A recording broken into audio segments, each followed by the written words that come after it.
Welcome to Adu Globe. Discover new ideas, learn exciting things, and be amazed every day. In today's fast-changing world, every headline seems to carry a hidden message, and every report feels like it could shape tomorrow. But what if there are stories unfolding right now that no one is talking about openly? Events that seem ordinary on the surface but could hold the power to shift global discussions. In this video, we will dive deep into reports and verified updates that are not just news, they are signals, patterns, and warnings. Many people ignore these details, but the truth is often hidden between the lines. Why are certain reports coming out now?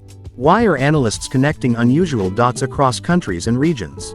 Is it just coincidence, or is there something much bigger happening behind the curtain? Stay with me until the end, because what you are about to hear is not a random collection of facts. It's a bigger picture that demands attention, and you might start seeing the world differently once you connect the missing pieces. Breaking news: a secret directive from President Trump is now shaking the global stage. Reports confirm that the Pentagon has been ordered to prepare military options against Latin American drug cartels. But this isn't just about crime anymore. The U.S. has officially classified groups like the Sinaloa Cartel, Tren de Aragua, and Mississippi 13 as foreign terrorist organizations. That shift changes everything. Under this directive, U.S. Navy forces have been given clearance for potential maritime operations, while intelligence and defense agencies are coordinating on joint strategies. But here's the twist: no military action has started yet. For now, it's a game of preparation, signals, and warnings. The response from Mexico was immediate. President Claudia Sheinbaum issued a strong statement, rejecting any notion of American troops entering Mexican territory. She declared, "This would be an invasion, and it will not be allowed." That single line set the tone for a new political standoff. So what does this all mean? On one side, Trump's administration is sending a message of power and zero tolerance. On the other side, Mexico is standing firm on sovereignty and national dignity. This clash creates more questions than answers. Will the U.S. really launch military operations abroad? Is this a genuine security plan, or a political move to showcase toughness? Viewers, this is where things get intense. The stakes are high, the rhetoric is sharper than ever, and the consequences could reshape U.S.-Mexico relations. Stay tuned as we uncover the layers of this directive, because sometimes, what's happening behind closed doors reveals more than the headlines ever show. Mexican President Claudia Sheinbaum responded decisively when asked about U.S. military intentions. Speaking at a press conference, she made it crystal clear: American troops will not set foot on Mexican soil. She firmly rejected any idea of invasion, saying that sovereignty is non-negotiable and must be respected by both nations. Sheinbaum also fired back at the U.S. Drug Enforcement Administration's announcement of a new initiative called Project Portero. The DEA called it a flagship operation to combat cartel smuggling. But Mexico's president said the claim was uncoordinated. The Mexican government had no formal agreement with the DEA and only a handful of officers attended a training workshop in Texas. Any collaboration, she emphasized, must be properly channeled through sovereign institutions. At the same time, Sheinbaum has taken bold steps domestically to fight cartel influence, extraditing high-profile suspects at the request of the U.S. government, but only under Mexico's own legal terms. These moves, she said, are designed to safeguard public safety without sacrificing national dignity. Behind the scenes, Mexico is negotiating a broader security coordination framework with the U.S. State Department, one that firmly includes territorial respect and cooperation under each country's own authority. The goal: strengthened collaboration, built on mutual trust and sovereignty, not unilateral action. This is the balancing act: Sheinbaum pushing back against foreign military intrusion, while signaling Mexico's willingness to cooperate when protocols are respected. It's a high-stakes diplomatic dance, and as the next chapters unfold, one question remains: is Mexico drawing the line, or preparing a new playbook? The relationship between the United States and Mexico has always been shaped by geography, politics, and shifting global priorities. Sharing one of the world's busiest land borders, both nations have experienced phases of cooperation, conflict, and negotiation that continue to influence their present. Historically, the U.S. first attempted to expand its influence in the region during the 19th century, most notably through the Mexican-American War of 1846–1848, which resulted in Mexico ceding vast territories, including present-day California, Texas, and Arizona, under the Treaty of Guadalupe Hidalgo. This event left a lasting impact on Mexican politics and shaped its cautious approach toward U.S. policies. In the 20th century, U.S. involvement took different forms, including diplomatic pressure, economic influence, and occasional political interventions. During the Cold War, Washington closely monitored Mexico's stance, concerned about potential alignments with rival powers. Meanwhile, issues such as trade, oil nationalization, and border security often became points of tension. Yet cooperation was never absent. Agreements like the North American Free Trade Agreement (NAFTA) in 1994, later revised as USMCA, showed that economic partnership could coexist with political disagreements. Today, the relationship continues to balance partnership with friction. Shared challenges such as migration, cross-border crime, drug cartels, and economic interdependence demand collaboration. However, mistrust rooted in history sometimes resurfaces, raising questions about sovereignty and influence. Analysts suggest that while both countries often stress their independence, geography leaves them tied together in ways that neither can fully escape. What remains uncertain and intriguing is how future U.S. administrations will approach Mexico, as a strategic partner, a security challenge, or a combination of both. This delicate balance, built on centuries of history, ensures that the U.S.-Mexico relationship will remain one of the most closely watched in global geopolitics. The reality of cartels has long been a subject of global debate and analysis. These groups are not limited to illicit activities alone. Over time, they have extended their influence into economies and even local societies. Experts suggest their financial power may reach billions of dollars annually, often blurring the line between legal and illegal markets. In many cases, reports highlight how these organizations can exert pressure on local politics and administration, creating complex challenges for state structures. This is why an international discussion has emerged over whether cartels should be classified solely as criminal groups or if they fall under the broader label of terrorist organizations.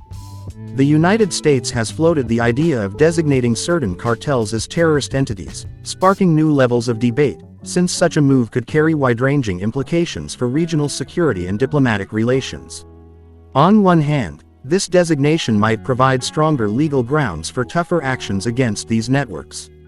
On the other hand, it could complicate international partnerships, introduce new tensions between nations, and raise questions about the limits of sovereignty. Importantly, this issue does not remain confined to the United States and Mexico alone. It has the potential to influence broader regional cooperation across the Americas. The central question remains: if cartels are labeled as terrorist organizations, will this truly reduce their activities, or will it push them into more hidden, sophisticated, and resilient forms? Analysts continue to evaluate whether such a policy could deliver practical results, or if it may create unintended consequences. For audiences, the intrigue lies in the uncertainty. The outcomes of these discussions will only become clear with time, leaving space for speculation, curiosity, and ongoing debate. The debate over whether the United States can legally take maximum action against cartels in Mexico raises complex questions about constitutional powers, congressional authority, and international law. Under the U.S. system, the president holds certain executive powers, especially in matters of national security, but these powers are not unlimited. For large-scale actions outside the country, the role of Congress becomes critical, since only Congress has the power to formally declare war or authorize extended military operations. Legal experts point out that labeling cartels as foreign terrorist organizations could expand the president's authority to apply tougher sanctions, increase surveillance, and coordinate with security agencies, but any direct military action on Mexican soil would face serious limitations under international law. Mexico is a sovereign nation, and its government's consent would be required for any cross-border operations. Without such cooperation, U.S. actions could violate international treaties and norms that both nations are bound to respect. International law, especially the United Nations Charter, places clear restrictions on unilateral use of force unless it is for self-defense against an armed attack. This means that while the US can strengthen border security, apply economic measures, and pursue extradition agreements, its options remain constrained by legal boundaries. At the same time, political factors play a central role. In the US, members of Congress are divided on how far these measures should go, with some emphasizing security needs while others warn of potential diplomatic fallout. In Mexico, leaders have repeatedly stressed national sovereignty and called for bilateral cooperation instead of unilateral moves. Analysts note that the future course will depend not only on legal interpretations but also on how both governments balance security priorities with respect for international norms. This legal and political balancing act keeps the issue highly sensitive, leaving many questions open about what the next steps could realistically be. In recent discussions within U.S. policy circles, one of the most debated questions is whether the United States could take direct military action in Mexico against powerful cartels, or whether it will continue relying on diplomatic and economic pressure. If Washington were to authorize a military operation, experts believe it could significantly alter regional security dynamics. A direct intervention might temporarily disrupt cartel structures, but it also risks escalating tensions with Mexico, a country that has consistently emphasized its sovereignty. International law and past precedents show that such actions often trigger widespread debate at the United Nations and among neighboring states, raising questions about legality, proportionality, and long-term stability. Critics argue that military involvement could lead to unintended humanitarian challenges, while supporters suggest it may deliver faster, visible results. On the other hand, if the U.S. chooses to apply pressure without military intervention, the strategy would likely focus on enhanced intelligence sharing, stricter financial monitoring, and closer bilateral cooperation. Diplomatic channels may allow Washington to strengthen alliances, both with Mexico and with international partners, reducing the risk of open conflict. However, the effectiveness of this path depends heavily on Mexico's internal policies and willingness to implement reforms. Some analysts describe this as a diplomatic chess game, where each move must be carefully calculated to avoid damaging economic ties and regional stability. Beyond U.S.-Mexico relations, the international community is watching closely.